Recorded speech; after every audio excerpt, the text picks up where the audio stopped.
Hello, Namaste, Konnichiwa, welcome to Sunny Sensei.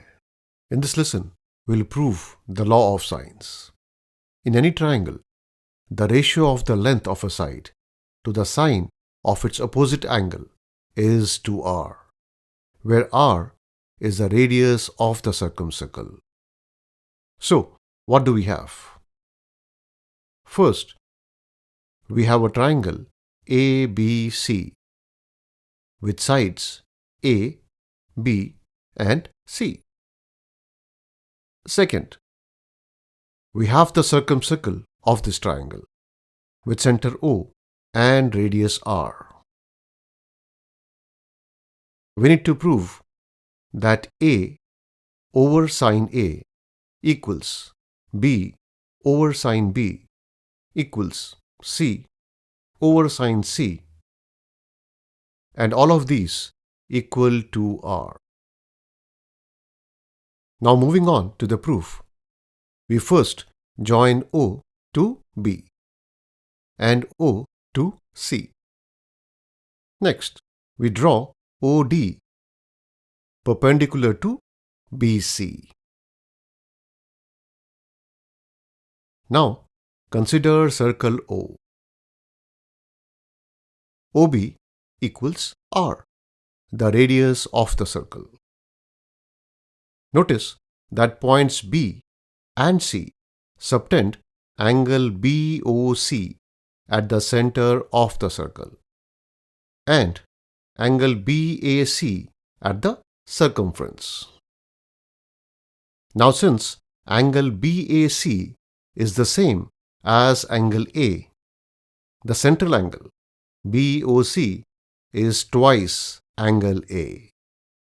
This is the central angle theorem.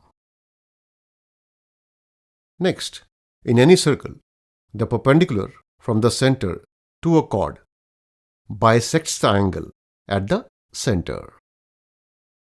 So, angle BOD equals angle COD, and each is half of angle BOC, which is angle A. Finally, the perpendicular from the center to a chord also bisects the chord. So, BD equals CD, and both are equal to A by 2. Moving further,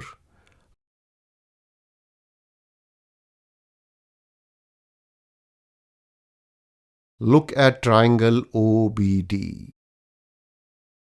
The sine of angle BOD is the opposite side BD divided by the hypotenuse OB. Now, angle BOD equals angle A. BD equals A over 2, and OB is R. So we have sine A equals A by 2 over R, or A over 2R. Rearranging terms, we get A over sine A equals 2R. Similarly, we can prove that B over sine B equals 2R, and C over sine C equals 2R. Therefore, we finally have A over sine A equals B over sine B equals C over sine C, and all of these equal to R. And with this, we have proven the law of sines. If you enjoyed this lesson, don't forget to like, share, and subscribe to Sunny Sensei. Thank you, and see you again soon.